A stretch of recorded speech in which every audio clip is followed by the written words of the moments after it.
नमस्कार, मैं हूं नगमा। 5 की बात में आज बेकाबू गाड़ियों और सस्ती जानों की चर्चा।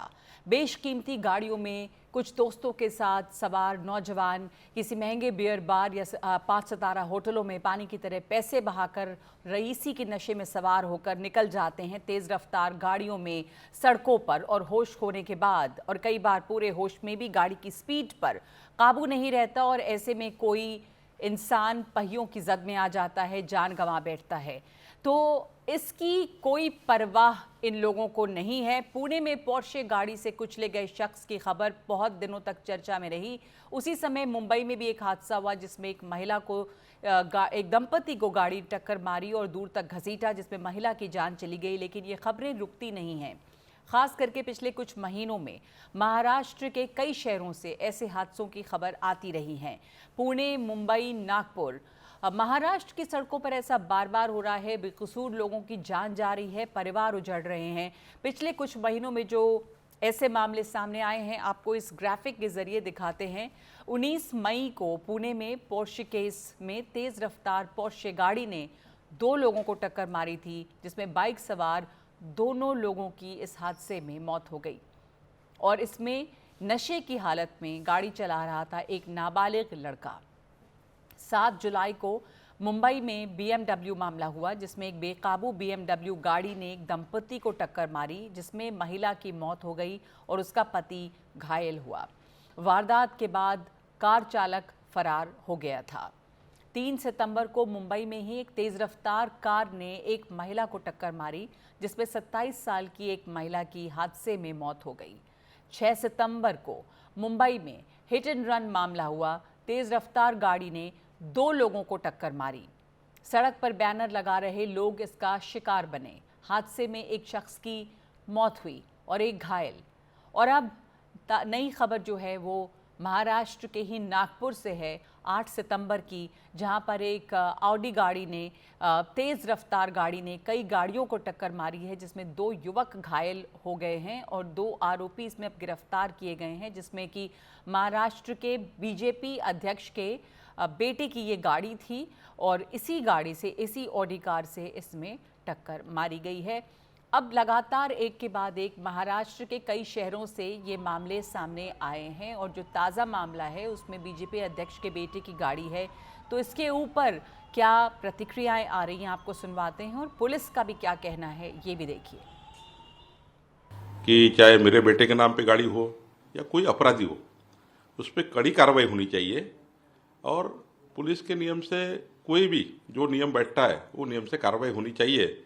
ऐसा मैंने कल भी कहा है। कल मैं दिन भर 2 दिन से मुंबई में हूँ। मैंने पुलिस से उसकी जानकारी मांगी है, पुलिस ने मुझे प्राइमरी जानकारी दी है और मुझे लगता है अगर बेटे के नाम पे गाड़ी है, अगर वो गाड़ी मालक दोषी है, गाड़ी तो कोई और चला रहे थे, मुझे लगता है कोई एक उनका दोस्त गाड़ी चला रहा था। अगर गाड़ी मेरे बेटे के नाम पे है तो उसके नियम से जो कार्रवाई होगी वो करना चाहिए। जो अपघात की घटना हुई है वो 9 तारीख को 12:30 बजे नाइट को हुई है, जहाँ सेंटर पॉइंट होटल है, उस एरिया चौक में वो इंसिडेंस हुआ है। और उसमें जो गाड़ी वाइट कलर की ऑडी है वो संकेत बावनकुळे के नाम के है, वो उनके मालिक है। और जो 3 लोग थे उसमें, एक अर्जुन, संकेत और रोनित, उसमें से हमने तीनों को इंक्वायरी के लिए पूछताछ की है। और उसमें जो ड्राइवर है अर्जुन, उसको भी हमने अरेस्ट किए थे। बाद में ऑफेंस बेलेबल होने के कारण उनको बेल दे दी है। सर, इसमें कहा जा रहा है कि शराब पीकर गाड़ी चला रहे थे। पुलिस ने इस दिशा में क्या इंक्वायरी की और क्या तथ्य सामने आए? वो मेडिकल उनकी किए, मेडिकल सैंपल भी हमें FSL के लिए भेज दिया है और उनका रिपोर्ट अभी भी वेटेड है। तो क्या ये गाड़ी चालक शराब पीकर गाड़ी चला रहा था या नहीं, इसके लिए मेडिकल सैंपल की अभी जांच हो रही है। ये जो गाड़ी थी वो बीजेपी अध्यक्ष के बेटे की गाड़ी है, जिनका कहना है कि जो भी इस पर कार्रवाई होनी चाहिए, गाड़ी कोई और चला रहा था, गाड़ी किसके नाम से रजिस्टर्ड थी, ऐसे मामले में जो कार्रवाई होनी चाहिए वो होनी चाहिए ज़रूर और होगी। हमारे सहयोगी संजय तिवारी इस मामले पर उन्होंने ये रिपोर्ट भेजी है। महाराष्ट्र भाजपा के अध्यक्ष चंद्रशेखर बावनकुळे के बेटे संकेत बावनकुळे की यही वो सफ़ेद ऑडी ई-ट्रॉन कार है जिसने रविवार देर रात के बाद नागपुर की सड़कों में कुछ तहलका मचा दिया। ये कार करीब 150 किलोमीटर प्रति घंटा रफ्तार से नागपुर के धर्मपेट इलाके से निकलकर रामदासपेट के सेंटर पॉइंट होटल के सामने पहुंची थी, जब इस कार ने 3 अन्य कार और एक स्कूटर को ठोस मार दी। उसके बाद में भी ये कार रुकी नहीं, ये कार तेजी से दूसरी ओर मुड़ी और मानकापुर इलाके में पहुंचते पहुंचते फ्लाईओवर के पास एक अन्य कार को इस कार ने ठोस मार दी, जहां पर बाद में स्थानिक लोगों ने कार को जब पकड़ा और कार के लोगों को नीचे उतारा तो कार में 2 ही लोग पाए गए जो ड्राइविंग सीट पर बैठे थे, अर्जुन हावरे और दूसरे रोनित चिंथावार। लेकिन उस समय संकेत बावनकुले कार में नहीं मिले। हालांकि पुलिस ने अब ये माना है कि ये कार संकेत बावनकुले की है और वो उस समय ड्राइवर की बाजू वाली सीट पर बैठे थे जब ये दुर्घटना हुई थी, लेकिन बाद में वो मौके से नदारद हो गए। पुलिस ने इस मामले में संकेत बावनकुले से पूछताछ भी की है और जो वाहन चालक थे अर्जुन हावरे, उनका बयान भी दर्ज किया है। मेडिकल जांच में जो वाहन चालक हैं अर्जुन हावरे, वो शराब के नशे में पाए गए हैं। हालांकि चूंकि संकेत बावनकुले मौके से नदारद हो गए थे, उनकी मेडिकल जांच नहीं की जा सकी। नागपुर पुलिस का कहना है इस मामले में जांच अब भी जारी है और आरटीओ से गाड़ी के मालक और ओनरशिप और रजिस्ट्रेशन के बारे में डिटेल्स मांगे गए हैं, जो बाद में एफआईआर में समाविष्ट किए जा सकते हैं। नागपुर से वीडियो जर्नलिस्ट विनय शुक्ला के साथ संजय तिवारी, एनडीटीवी इंडिया। तो संजय तिवारी हमें ये जानकारी दे रहे थे। बीजेपी अध्यक्ष के बेटे जो हैं वो ड्राइवर के पास में थे। ड्राइवर का मेडिकल टेस्ट हुआ है और पाया गया है कि ड्राइवर शराब के नशे में थे। इसके ऊपर अभी आगे क्या कार्रवाई होती है ये देखना है। हमारे साथ जुड़ेंगे संजय तिवारी भी, इस पर क्या ताज़ा जानकारी और है। हमारे साथ जुड़ गए हैं हमारे सहयोगी सुनील सिंह मुंबई से। और पुणे का भी मामला हमने आपको बताया था कि पुणे में जो ये मामला हुआ था पहले पोर्शे गाड़ी का, उसको लेकर वो बहुत दिन तक बड़ी खबर रही थी। क्या कुछ इस पर कार्रवाई हुई थी ये भी बातचीत करेंगे। सबसे पहले सुनील, आपके पास ये महाराष्ट्र में एक हो सकता है इत्तेफाक हो, लेकिन पिछले कुछ महीनों में बहुत सारे शहरों से मामले आए हैं। पुणे का मामला हुआ था, तभी मुंबई में हुआ था, आपने रिपोर्ट किया था, उस पर एक दंपत्ति को टक्कर मारी गई, महिला को घसीटा गया, महिला की इसमें मौत हुई। उसके बाद भी मुंबई में हिट एंड रन केस जो वो हुआ है। तो ये जो तमाम केसेस हैं सुनील, आपने इस पर रिपोर्टिंग की है, आपके ज़रिए ये याद दिलाना चाहेंगे कि ये क्या क्या मामले थे और इनका स्टेटस रिपोर्ट क्या है, क्या कार्रवाई हुई इन मामलों में?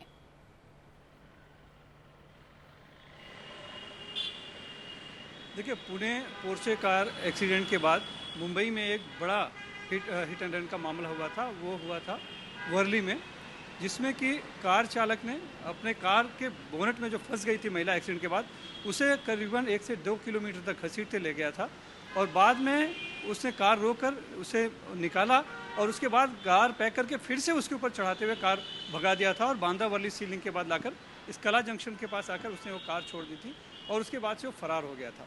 ये मामला जब सामने आया, जांच की पुलिस ने, चूँकि आरोपी फरार हो चुका था अपने परिवार के साथ में, 2 से 3 दिन लगे उसकी तलाश करने के बाद फिर जाके उसकी गिरफ्तारी हुई। लेकिन तब तक जो सबसे प्रमुख जो बात मानी जाती है कि लोग शराब पीकर इस तरह की अनियंत्रित होकर गाड़ियाँ चलाते हैं और तब जाके दुर्घटनाएँ होती हैं। तो वो शराब पिया था या नहीं पिया था, वो जो मेडिकल रिपोर्ट आनी चाहिए थी वो नहीं आ पाई, क्योंकि आरोपी 2 से 3 दिन तक फरार था, तो उसके खून में से जो शराब की मात्रा थी वो खत्म हो गई थी। तो वो है, लेकिन तब पुलिस ने ये कहा था कि हमारी जो केस है वो हिट एंड रन की केस है, ड्रंक एंड ड्राइव की नहीं है। इसके लिए अगर शराब उसके शरीर से नहीं भी आता है तो उल्टे हमारी केस और मजबूत होगी कि उसने होशो हवास में उस अपराध को, वारदात को अंजाम दिया था। और ये बात कुछ कानून के जानकारों ने भी कही थी। बहरहाल वो मिहिर शाह की गिरफ्तारी हुई थी। मिहिर शाह अभी भी जेल में है। अभी आपने देखा कि परसों ही एक मामला दर्ज हुआ जिसमें कि बैनर लगाते हुए 2 लोगों के टक्कर मार दी थी सीढ़ी पे, जिसमें एक की मौत आ गई। तो अक्सर ये जो मामले हम देख रहे हैं इसमें हिट एंड रन में, तो ये ज़्यादातर बड़े घरों के लोग होते हैं, महंगी कारियाँ, लग्जरी कारियाँ होती हैं और रईस लोग होते हैं जो इस तरह के वारदातों को अंजाम देते हैं। और शुरुआती दौर में ये भी देखा जाता है, भले अभी आप संजय नागपुर वाले मसले को ही ले लें, कि शुरुआती दौर में पुलिस की जांच जो है वो सही नहीं होती है, ढिलाई बरतने की कहीं ना कहीं कोशिश उसमें दिखाई पड़ती है। और यही वजह है कि शायद इसका फ़ायदा लोग उठाने की कोशिश करते हैं। चाहे कि पुणे के पोर्शे कार में हम जिस पूरे मामले को देख ले, लीपापोती की कोशिश की गई, वर्ली में भी जिस तरह से आरोपी पहले नहीं मिला उसको लेकर कहीं ना कहीं आवाज़ उठी थी, और मुलुंड में भी आरोपी एक तरह से फरार हो गया था, तो उसे बाद में हालांकि गिरफ्तार कर लिया गया। और जितने भी हम मामले देखते हैं तो उसमें कहीं ना कहीं शुरुआती दौर में जो जांच में ढिलाई दिखती है या फिर लीपापोती की बातें आती है, वो एक सवालिया निशान लगाती हैं। चाहे इसमें देखिए कि चंद्रशेखर बावनकुले के बेटे भी साथ में थे कार में, अब जाकर पुलिस कह रही है, जबकि पहले गिरफ्तारी सिर्फ 2 की हुई, एक ड्राइवर जिसको बताया जा रहा है उसके पीछे बैठा था, तो संकेत बावनकुले की गिरफ्तारी क्यों नहीं हुई, ये एक सवाल तब क्यों नहीं हुई, ये एक सवाल उठ रहा है। उनका बाद में बयान दर्ज किया गया। तो इस तरह के मामले होते हैं और लगातार ये घटनाएं कम नहीं हो रही है, जबकि कानून में अब संशोधन किया गया है, कड़ाई बढ़ती जा रही है, जेल में लोग जा रहे हैं और जल्दी उनकी जमानत नहीं हो रही है, साफ दिख रहा है, लाइसेंस भी रद्द कर दिया जाता है, लेकिन इसके बावजूद मामले थमते नहीं। मामले थम नहीं रहे, तो ये साफ दिख रहा है कि लोगों में इसका डर नहीं है। वो तमाम लोग जो गाड़ी चलाते हैं नशे में या तेज़ रफ्तार गाड़ी चलाते हैं, उनमें ये खौफ बिल्कुल नहीं है कि कानूनी कार्रवाई उनके ऊपर होगी और उन्हें सज़ा मिल सकती है। वरना अगर ये मामले जो इतनी चर्चा में आते हैं, खबर बनती है इसकी, उसके बावजूद इतने बेखौफ होकर तेज़ रफ्तार गाड़ियाँ चलाकर लोगों की जानें जा रही हैं। हमारे साथ हमारे सहयोगी संजय तिवारी भी जुड़े हैं इस वक्त। संजय, आपकी रिपोर्ट हमने अभी देखी नागपुर वाले इस मामले में, इसमें क्या अपडेट्स हैं, कार्रवाई पुलिस की तरफ से इसमें क्या की गई है? जो बीजेपी अध्यक्ष के बेटे के नाम पे रजिस्टर्ड ये गाड़ी है, सुना कि वो मौके से फरार हो गए थे, उनकी क्या खबर है? ड्राइवर की क्या अब तक जांच पड़ताल हुई है? तो अपडेट क्या है? जिन लोगों को टक्कर मारी गई उनके बारे में क्या जानकारी है? जी, दोनों तीनों बातें इसमें अगर हम देखें तो पहली बात तो ये कि जब ये घटना हुई, 2 बड़े सवाल सामने आए थे कि ये जो महंगी ऑडी कार है, इस कार का जो रजिस्ट्रेशन नंबर प्लेट होता है वो नदारद था, तो क्या बगैर नंबर प्लेट की ये कार चलाई जा रही थी? और यदि नहीं नंबर प्लेट था तो उसे किसने निकाला, कब और क्यों निकाला? लेकिन इन सवालों के जवाब नागपुर पुलिस कल दे नहीं पा रही थी। दूसरा सवाल, अहम सवाल था कि ये जो कार है, ये कार किसकी है? नागपुर पुलिस कल दिन भर इस सवाल का जवाब देने से बचती रही। हालांकि कल शाम को स्वयं चंद्रशेखर बावनकुले मुंबई में सामने आए और उन्होंने ये माना कि ये कार उनके बेटे संकेत के नाम पर दर्ज है, और उन्होंने ये कहा कि इस मामले में जो भी इंसाफ है वो होना चाहिए और पुलिस ने कड़ाई से कार्रवाई करनी चाहिए, जांच करनी चाहिए। लेकिन आज जब पुलिस को सवाल पूछे गए, पुलिस कहीं ना कहीं असहज नजर आई।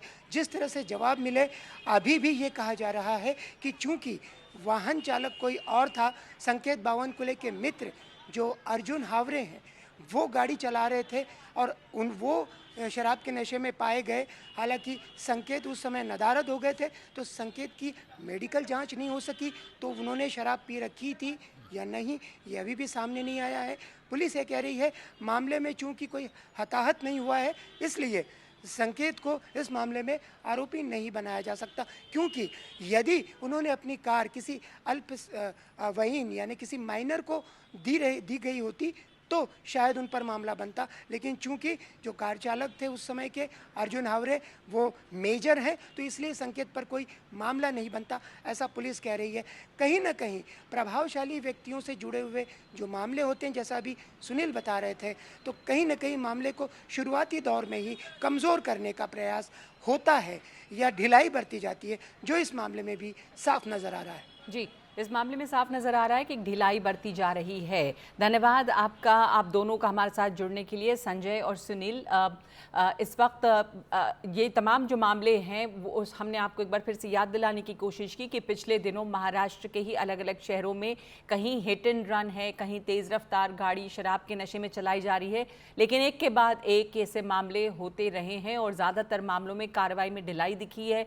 इसलिए भी ऐसे मामले जो हैं वो थमते नहीं हैं। तो सवाल यही है कि तेज़ रफ्तार गाड़ियों की ये जानलेवा रफ्तार कब रुकेगी? एक ब्रेक ले रहे हैं। इस वक्त हम 5 की बात में आगे आपको दिखाएंगे मणिपुर की भी खबर, जहां से लगातार हिंसा की खबरें एक बार फिर से आ रही हैं और साथ ही साथ राहुल गांधी अपने अमेरिका दौरे पर हैं और अपने बयानों को लेकर घिरे हैं। एक ब्रेक के बाद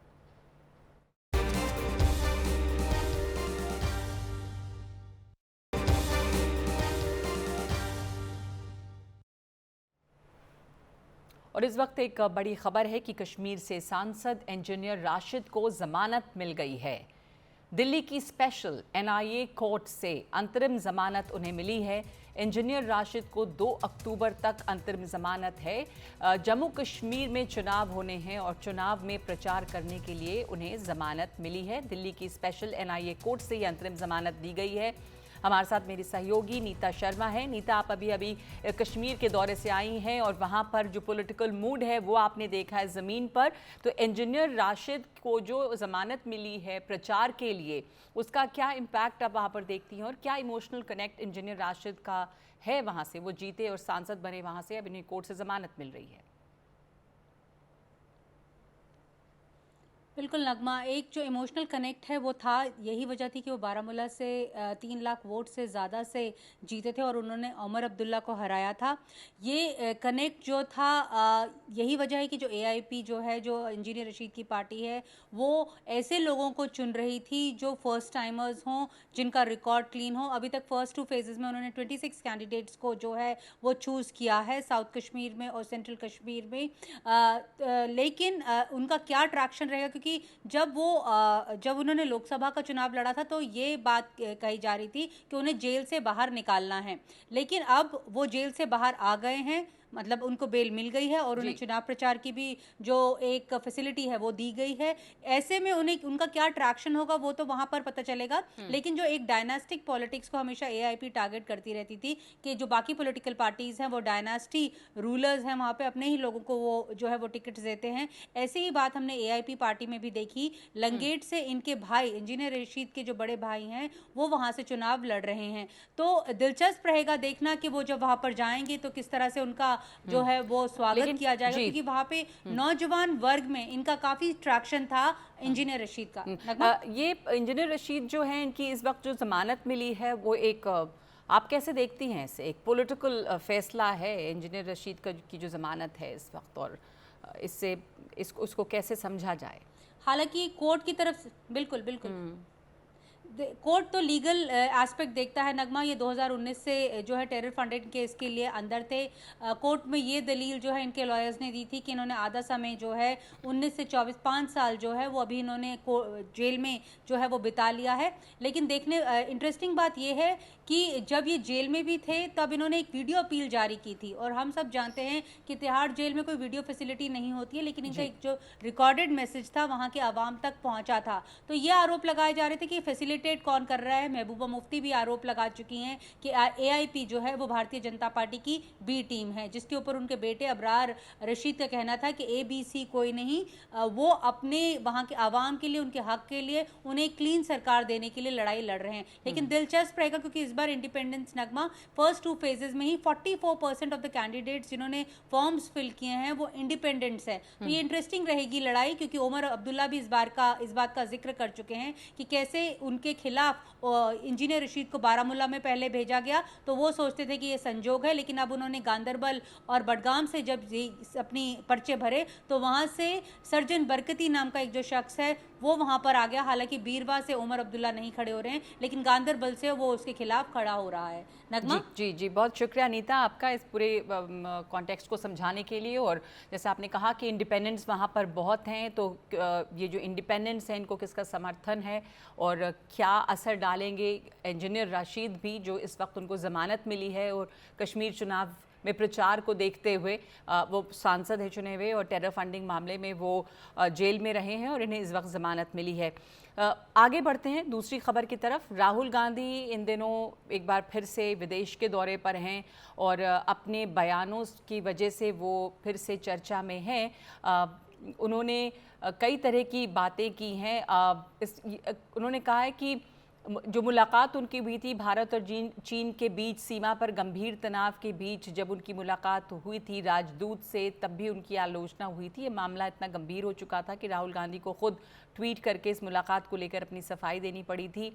कई तरह की ऐसी ऐसी घटनाएं हुई हैं जब वो विवाद में रहे। इस वजह से कैलाश मानसरोवर यात्रा के दौरान वो चीन के मंत्रियों से मिले। इस मुलाकात की भी भारत में बहुत आलोचना हुई थी।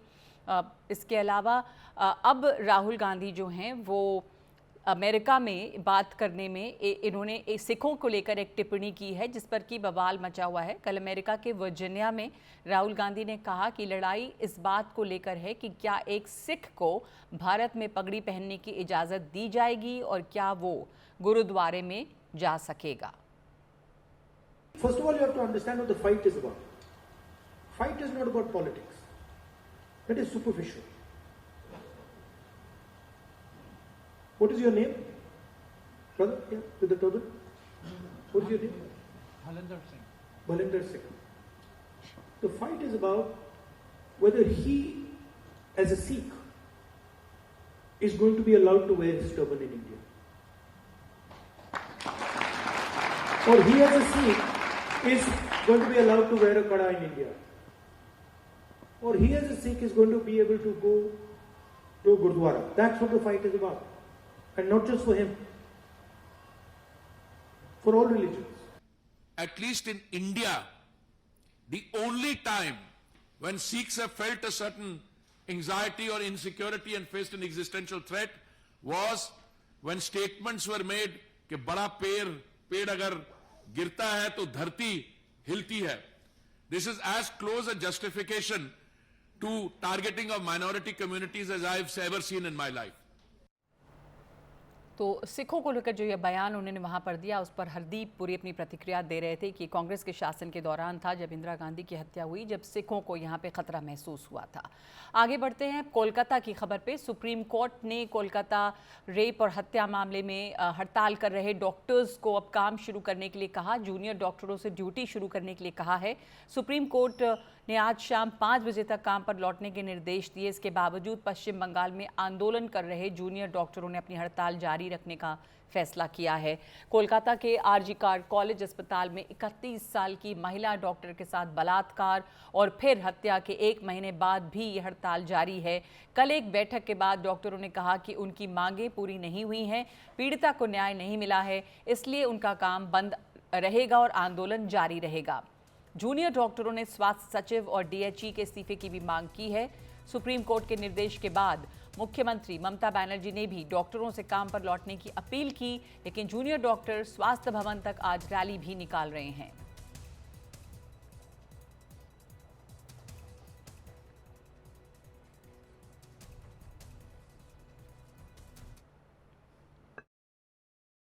We just want to ask one basic question that court has said that the security measures have been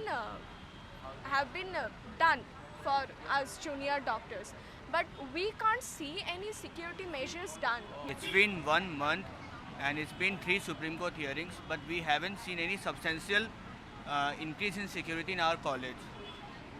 There are no increase in number of CCTV cameras or police personnel that we have demanded.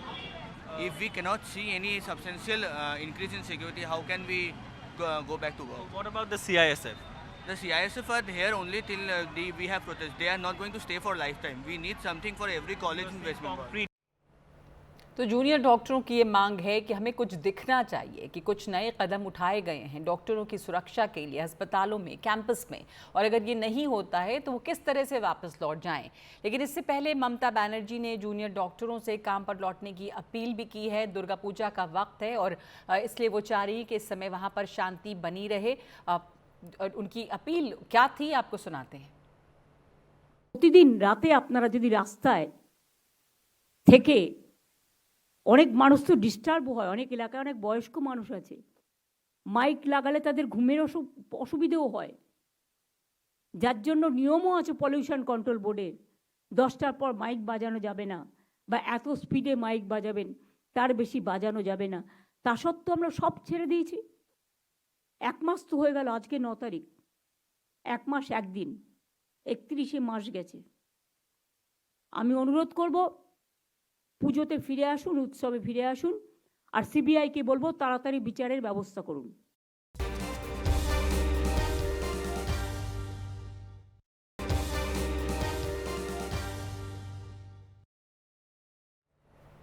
और अब राज्यों की जंग, जिसमें माहौल हरियाणा का।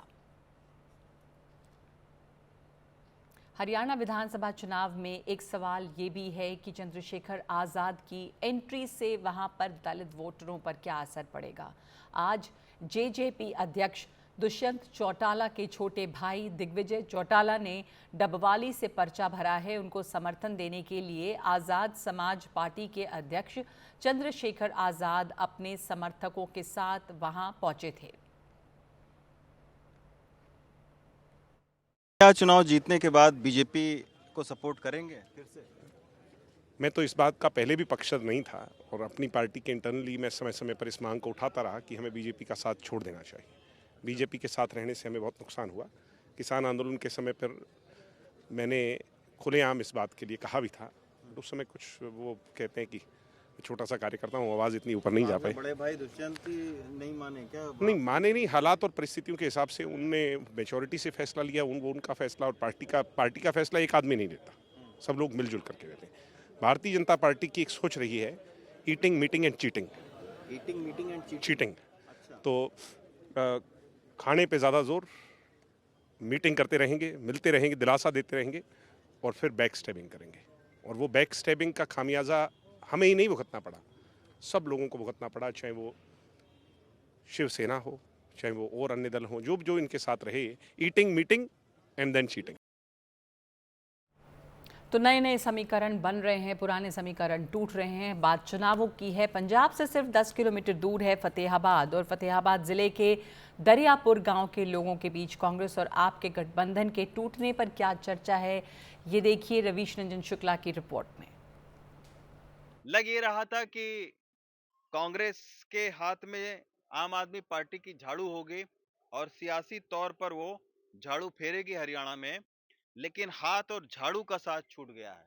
और जिस जगह पर मैं इस वक्त खड़ा हूं, ये पंजाब से बामुश्किल 30-40 किलोमीटर दूर होगा और कम ही है।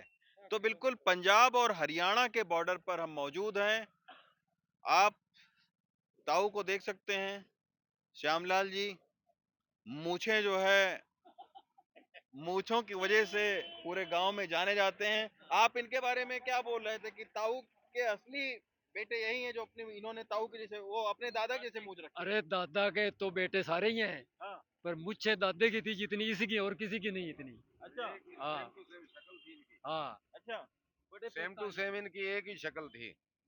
मतलब दादा की भी ऐसे ही मूछे थे और अब ताऊ की भी ऐसे ही मूछे हैं। ऐसी मूछें ऐसी शक्ल। सबसे बड़े पोते हैं। और बाकी लोगों ने मूछ ऐसी नहीं रखी। आप बताओ सर कि अभी पंजाब बॉर्डर पर हैं हम लोग, पंजाब हरियाणा। आप देखते थे कि अगर आम आदमी पार्टी का कांग्रेस के साथ गठबंधन होता या नहीं हुआ, तो उस पर क्या आप लोगों का सोच है? हमारा तो जी ऐसा है जी, आप और कांग्रेस का गठबंधन हो गए तो हम इसको वोट ही नहीं देंगे। आज कांग्रेस और आम आदमी पार्टी का जो गठबंधन है वो नहीं हो रहा है। अगर गठबंधन के बारे में सोचते हैं कि आम आदमी पार्टी और कांग्रेस का गठबंधन होना चाहिए कि नहीं होना चाहिए? देखो, हम तो ये सोचते हैं भी गठबंधन नहीं होना चाहिए। नहीं होना चाहिए। नहीं होना चाहिए, क्योंकि लास्ट टाइम हम जब देखते हैं अभी कांग्रेस पार्टी ने जो इलेक्शन लड़ा प्रधानमंत्री के लिए, राहुल गांधी ने जो भागदौड़ की, उसमें अगर वो खुद अपनी पार्टी से जो खड़े करते एमपी की सीट पे, तो मेरे को लगता है भी शायद कांग्रेस पार्टी सत्ता में आ सकती थी। नहीं तो यहाँ से तो कुमारी शैलजा लड़ी थी ना? हाँ जी, हाँ जी, हमारे तो यहाँ शैलजा लड़ी थी और शैलजा यहाँ से जीत के भी निकली है। अच्छा। और जहाँ तक सियासत की बात है, जहाँ तक सियासत की बात मैं कर रहा हूँ, भी उसमें उनको गठबंधन में नहीं लड़ना चाहिए था। चलो एक बहुत बड़ा कांग्रेस को गठबंधन में नहीं लड़ना चाहिए। नहीं लड़ना चाहिए, कभी नहीं लड़ना चाहिए, क्योंकि एक नेशनल पार्टी है, उसका एक अपना अलग रुतबा है, अलग उसकी एक पहचान है। अगर वो आम आदमी पार्टी जो कि 2 ही स्टेट में अभी तक, जैसे पंजाब और पंजाब में भी अभी आई है, कोई उसका कोई वो नहीं है भी अगली बार आए ना आए। हरियाणा में है कोई असर कि नहीं है? आम आदमी पार्टी का कोई असर नहीं है जी, कोई असर नहीं हरियाणा में। हाँ चाचा आप बताइए आम आदमी पार्टी का कोई असर है यहाँ पर? नहीं, यहाँ नहीं है, कोई असर नहीं है। बिल्कुल नहीं।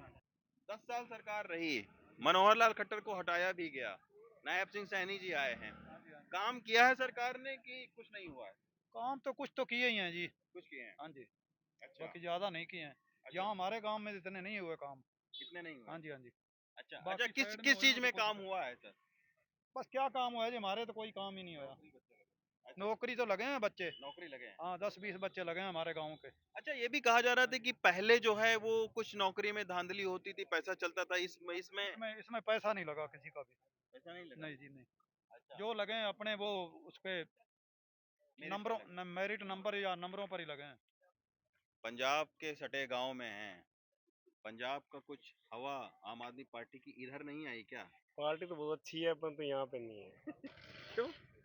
क्योंकि सच्चाई को लोग नहीं चाहते, नहीं क्या नहीं चाहते हैं? सच्चाई को चाहते नहीं लोग। सच्चाई को नहीं चाहते हैं कि आम आदमी पार्टी और कांग्रेस का गठबंधन नहीं हुआ, उससे क्या असर पड़ेगा? कोई विशेष असर नहीं, कोई असर नहीं। क्यों असर नहीं? कोई खास नहीं। क्यों? कोई खास नहीं, इधर आपका कोई लंबा चौड़ा है नहीं लेना देना। अच्छा, तो यानी अगर गठबंधन होता तो कांग्रेस का ही नुकसान होता अगर उनको सीटें देते हो तो? नुकसान भी नहीं होता, नुकसान तो नहीं होता। जो भी चाहे उनका 2% वोट हो, 1% वोट हो, साथ मिलता, नुकसान तो नहीं होता। लेकिन सीटें वो लोग मांग रहे थे ना कि 10 सीटें 11 10 मांग रहे थे तो दी तो नहीं, 5-4 पर बात अगर होती तो शायद हो जाती, तो नुकसान नहीं था। बाकी आप पार्टी के बिना ही अगर बनेगी तो कांग्रेस वैसे ही बन जाएगी। आपका कोई ऐसा वजूद नहीं है भाई उसके बिना कांग्रेस की सरकार नहीं बन सकती, ऐसा। तो लड़ाई किस किस के बीच में है हरियाणा में? लड़ाई तो तिकोना मुकाबला ही है। कौन सा तिकोना? इनेलो, कांग्रेस और बीजेपी। नहीं, ऐसा नहीं है। अब बीजेपी इनेलो के आप हैं तो अब आप बोल रहे हैं कि तिकोना मुकाबला है। अभी हम यहाँ 5-7 लोगों से पूछा, किसी ने कहा कि तिकोना मुकाबला है, सबने कहा कि बीजेपी और कांग्रेस में ही मुकाबला है। अच्छा, तो आप इनेलो में जुड़े हुए हैं, आखिर ऐसा क्या रहा कि इस बार रीजनल जो पार्टियां हैं, वो चाहे जजपा को हम देख रहे हैं, इनेलो को देख रहे हैं, चौटाला परिवार का देख रहे हैं, सियासी प्रभुत्व खत्म होने के कगार पर है, आम आदमी पार्टी रीजनल पार्टी है, उसका लोग कह रहे हैं कि कोई यहाँ पर प्रभाव नहीं है। ऐसा क्या हुआ कि कांग्रेस और लड़ाई जो है वो बीजेपी में ही सिमट कर रह ये तो जाए? बहुत लंबा टाइम पहले से ही ऐसा था। बहुत पहला जमाने से ही लाल कृष्ण आडवाणी ने भी कहा था कि क्षेत्रीय पार्टियों का कोई वजूद ना रहे, अगर हमारे को वोट ना दो बीजेपी तो कांग्रेस को दे दो। अरसा पहले की बातें हैं, अच्छा, हाँ वो तो कहा था। बहुत लंबा समय पहले की बात है। वो तो कहा था। तो राष्ट्रीय पार्टियों का तो होना कि जो भी रीजनल पार्टियां हैं खत्म होगी और कर दी गई। अब जेजेपी को बीजेपी ने खत्म कर दिया। क्यों खत्म कर दिया भाई? बीजेपी ने उनको हाथ पकड़ के बुलाया था भाई, उप मुख्यमंत्री बुलाने की बात ये थी जब तो जरूरत थी, ठीक था, और उसके बाद ये पता था कि ऐसा होगा, और तो वो सर हुआ। हमको और आपको पता है तो क्या दुष्यंत चौटाला को नहीं पता होगा? तो राज कर लिया 5 साल, खूब मजे लुटे हैं, क्या नहीं लूटा, सब कुछ ही लूटा। 5 साल में मान लो कि सीएम जैसी बात ही रही है, डिप्टी क्या रही, कौन सा ऐसा डिपार्टमेंट था जो उनके पास नहीं था? अब क्या होगा उनका? अब कुछ नहीं होगा, अब हो गया जो होना था। अब कभी शायद भविष्य में हो तो अच्छा, लंबे टाइम में शायद। अच्छा, हाँ, अब ये नहीं है कि कोई सीट आएगी, कोई वोट परसेंटेज होगा, सीट ना आए तो वोटों की परसेंटेज होगा। पीछे तो 15% वोट मिल गए, अब कोई नहीं, अब नहीं। आप भी यही सोचते हैं? दुष्यंत चौटाला का कुछ नहीं है? नहीं, इनेलो का फिर भी है, दुष्यंत चौटाला कुछ नहीं है। इनेलो को इस गांव में फिर भी 400-500 वोट हैं, अब भी हैं, अब की बार ज्यादा है। तीनों पार्टी को इस गांव में वोट है, इस गांव में वोट है, वैसे जेजेपी कुछ नहीं। हाँ, कहाँ से आ रहे हैं सर? गांव से?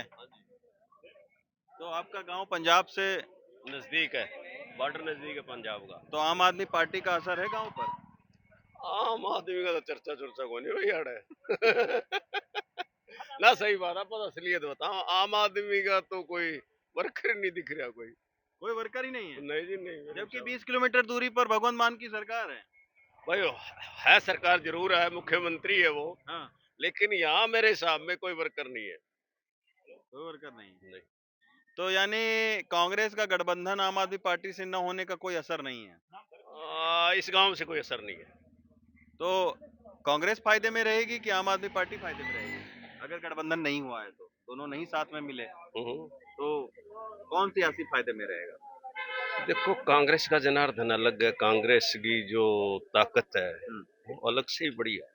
बड़ी है, आम पार्टी की नहीं है, आम आदमी पार्टी का नहीं। यहाँ दो ही है, कौन? बीजेपी और कांग्रेस। कुछ लोग तो इनेलो को कह रहे हैं कि 200-400 वोट। क्यों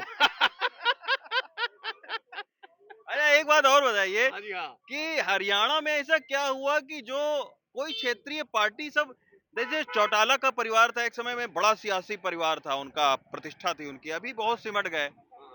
बिश्नोई आप भजनलाल का परिवार देखो, आप देखो इनेलो का कुछ नहीं है, जेजेपी का कुछ नहीं है, आम आदमी पार्टी का आप कह रहे हो कुछ नहीं है, तो आखिर ये क्या हुआ कि जो क्षेत्रीय पार्टियां सब खत्म होती जा रही हैं?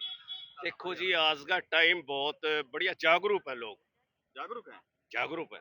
अच्छा। और पहले वाले थे वो डर डराबे के अंदर, दबाव के अंदर रहते थे।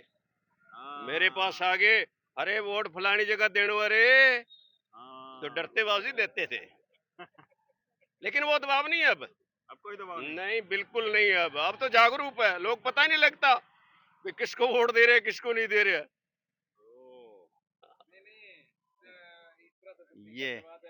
ये हाँ। अच्छी बात ये है कि ऐसे गांव में इनेलो, बीजेपी, कांग्रेस, जजपा के भी होंगे, कुछ लोग आम आदमी पार्टी से भी दिल से जुड़े होंगे, लेकिन नुक्कड़ पर चर्चाएं बहुत होती हैं, बहस भी होती हैं, लेकिन सबका एक बात मानना है कि लड़ाई जो है वो कांग्रेस और बीजेपी के ही बीच में है। बाकी किसी भी क्षेत्रीय पार्टी कोई दमदार तरीके से यहाँ पर जनाधार नहीं है। तो ये हम दरियापुर गांव जो कि पंजाब और हरियाणा के बिल्कुल बॉर्डर पर है, वहां से आपके लिए ये रिपोर्ट लेकर आए हैं। रतिया विधानसभा से कैमरा पर्सन रोहित विश्वकर्मा के साथ रवीश रंजन शुक्ला, एनडीटीवी इंडिया। और हरियाणा के फतेहाबाद के रानिया विधानसभा चुनाव में एक अनोखा सियासी मुकाबला है। दादा रंजीत चौटाला बीजेपी का दामन छोड़कर निर्दलीय चुनाव लड़ रहे हैं। उनके पोते अर्जुन चौटाला इनेलो के टिकट पे दादा के खिलाफ चुनावी मुकाबले में हैं। रंजीत चौटाला से खास बात की है रवीश रंजन शुक्ला ने। मेरे साथ में रंजीत चौटाला जी हैं। रंजीत चौटाला जी बीजेपी की सरकार में बिजली मंत्री रहे हैं और अब इन्होंने बीजेपी से नाता सर आपने तोड़ लिया है और रानिया से आप उम्मीदवार हैं। तो सर बीजेपी से क्यों आपने 4 साल 5 साल आपका अच्छा रहा, फिर बीजेपी से आपने? देखिए मैं बीजेपी में नहीं था, मैं तो 3 महीने पहले बीजेपी में गया हूँ जब लोकसभा का चुनाव था। बीजेपी ने मुझे आधा घंटा पहले कह के ज्वाइन कराया कि आप आ जाएं और सर्वे में आप 1 नंबर कैंडिडेट, अब आपको टिकट देना चाह रहे। मैंने लोकसभा का चुनाव लड़ लिया। मेरे बीजेपी से बहुत अच्छे संबंध रहे, कहीं वो नहीं था, पर अचानक 3 महीने बाद मुझे लोकसभा के लिए 1 नंबर, मुझे सर्वे में सबसे बढ़िया, और मुझे फिर विधानसभा के लिए डिस्क्वालीफाई कैसे करा 3 महीने में। मैं इस बात के लिए मैं पॉलिटिकली 1987 से विधानसभा में हूँ।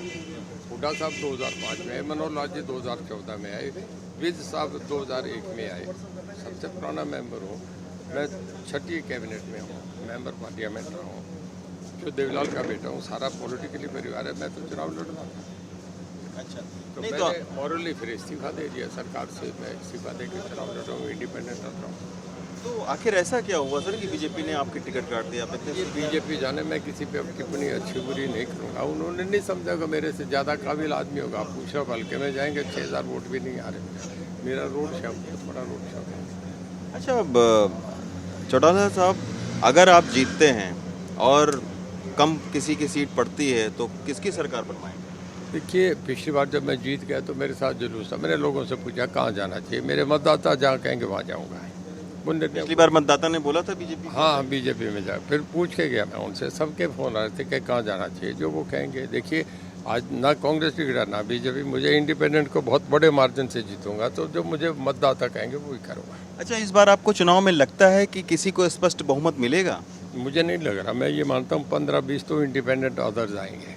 15-20 अभी तक सर? हाँ, बिल्कुल से अभी तक इतने नहीं आए। बहुत आएंगे, मैं आपसे बता रहा हूँ। टिकटें बहुत गलत हो गई, इसी करके टिकट नहीं बढ़ रही। आप देख रहे हैं क्या हालात बन रहे हैं। ये हरियाणा है, बहुत राजनीतिक चेतना लोगों में। अच्छा, आप जहाँ से रानिया से चुनाव लड़ रहे हैं वहाँ से अर्जुन चौटाला भी चुनाव लड़ रहे हैं, आपके वो पोते लगते हैं, परिवार में ही आपस में आप चुनाव लड़ रहे हैं, तो किस तरीके से देखते हैं सियासी लड़ाई? अभी मेरे जो पीछे चुनाव हुआ था लोकसभा का, उसमें ये इशू आया था कि जो देवलाल फैमिली के 3 खड़े हो रहे हैं। मैं खड़ा था, 2 हमारी पुत्र वधू सामने खड़ी थी, बच्चे थे घर के, खड़े हो गए। मुझे 5 लाख नोट आ रहे, उन्हें 22 हज़ार वोट आए। तो लोग तय करेंगे ना किसको देंगे। जो देवलाल के नाम का वोट बैंक है, किसको ट्रांसफर होगा, लोग करेंगे। तो ये राजनीतिक मतभेद जो है वो राजनीतिक लड़ाई आपके पारिवारिक संबंध को नहीं खराब करती? नहीं, कोई नहीं, हम सामाजिक कोई रिश्ते हैं, कोई दिक्कत नहीं। मतलब चुनाव लड़ने के बाद में हम इकट्ठे, ब्याह शादियों में सब इकट्ठे होते हैं। तो पोता आया आपके पास में आशीर्वाद लेने आपका कि नहीं चुनाव लड़ रहा है आपके साथ? रात दिग्विजय भी आया, अजय भी आया, दोनों मेरे पास आए हैं। डबवाली से दोनों आए थे। क्या बोले, क्या बातचीत? मदद मांगने करूँगा। आप करेंगे मदद? मैं आपको दिग्विजय बताया, डबवाली में करूँगा। और रानिया में? रानिया में मैं खुद लड़ रहा हूँ। तो पोते की मदद कौन कर रहा है सर आपके खिलाफ जो लड़ रहा है? देखिए, अब वो कर दिया, पोता खड़ा कर, मैंने बताया था ना, हिसार का उदाहरण दे दिया आपके सामने। लोग देंगे, जो देवलाल के नाम के वोट है मुझे मिलेंगे। चलिए, शुक्रिया सर हमसे बात करने के लिए। राजेंद्र संधू और रोहित विश्वकर्मा के साथ रवीश रंजन शुक्ला, एनडीटीवी इंडिया।